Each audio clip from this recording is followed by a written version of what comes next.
வீடு கட்டும்போது water proofing எங்கே செய்ய வேண்டும் என்ற கேள்வி பலருக்கும் எழும். குறிப்பாக மொட்டை மாடி, பால்கனி போன்ற கான்கிரீட் பகுதிகளில் வாட்டர் ப்ரூஃபிங் செய்வது மிகவும் முக்கியம்.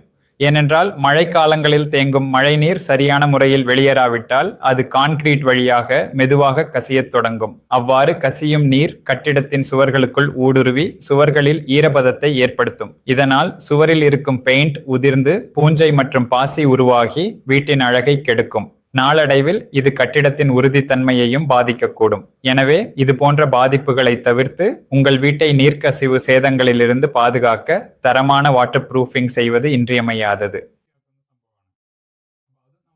நாம் கருத்தில் கொள்ள வேண்டிய ஒரு விஷயம் என்னவென்றால், நீர்நிலைகள் மற்றும் கால்வாய்கள் போன்ற நீர் செல்லும் பல்வேறு விதமான இடங்களில், குறிப்பாக தண்ணீரை எடுத்துச் செல்லும் பைப்புகள் அல்லது மற்ற திரவங்களை கொண்டு செல்லும் குழாய்கள் போன்ற அமைப்புகள் கடந்து செல்லும் பகுதிகளில் நாம் சிறப்பு கவனம் செலுத்துவது மிகவும் அவசியமான மற்றும் முக்கியமான ஒரு விஷயமாகும்.